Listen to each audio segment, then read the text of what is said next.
Close your eyes for a moment and try to remember the weight of your backpack when you were 10 years old. For most, that weight was just notebooks and half-eaten snacks. But for some of you, that backpack felt like it was filled with lead, not because of what was inside it, but because of the world you were carrying on your shoulders. If you were the child who always knew where the bills were kept, the one who mediated your parents' arguments, or the one who silenced your own scraped knee because someone else in the house was bleeding more, then you know what it means to have a stolen spring. You didn't just grow up, you were drafted into adulthood before you even knew how to be a child. This is the quiet tragedy of the parentified child, a child who became the emotional or functional pillar of a home that should have been supporting them instead. Psychologically, this is often a survival mechanism.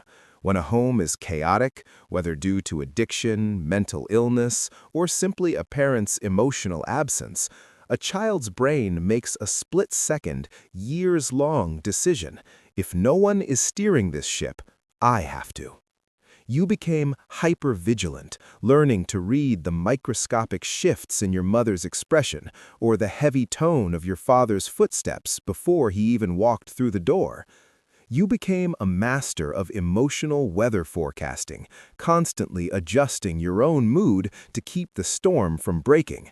You weren't being mature or an old soul, though that's what the adults likely told you as a compliment. You were actually in a state of chronic fight or flight, trading your playfulness for a sense of safety that never quite arrived. Think about the way you move through the world now. Do you find it impossible to relax unless every chore is done and everyone around you is happy? Do you feel a crushing sense of guilt when you pursue your own needs, as if taking care of yourself is a betrayal of the people who rely on you? That is the shadow of the child who grew up too fast.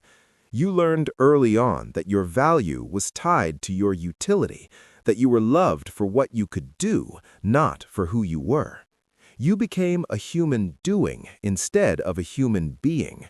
In your relationships today, you might find yourself playing the therapist, the fixer, or the martyr, subconsciously seeking out people who need saving because a balanced, healthy love feels foreign or even boring to a heart that was forged in crisis.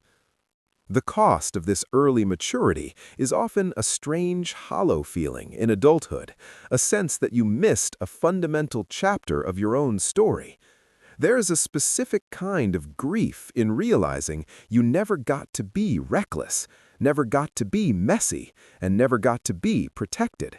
You were the protector. You were the one who held it all together, but in the process, you lost the version of yourself that was allowed to fall apart. You might look at people your age who seem carefree and feel a mix of envy and confusion, wondering how they can be so frivolous while you are perpetually braced for the next disaster. But I want you to know that the hyper-independence you wear like armor today was once a beautiful, brave gift you gave to your younger self. It kept you safe. It got you through. But you are no longer in that house, and you no longer have to be the one who holds up the sky. Healing begins when you allow yourself to be inconvenient.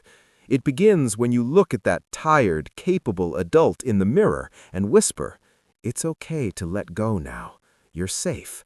I'm the adult now, and I've got us." As we sit here in this moment of reflection, I hope you realize that your worth was never in the fires you put out or the hearts you mended. You were enough back then, in your messy, loud, and needy childhood self, even if no one had the capacity to see it.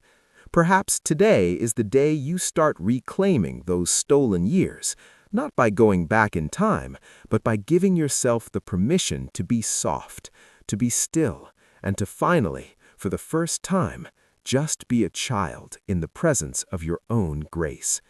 You've carried the world long enough. It's time to put it down.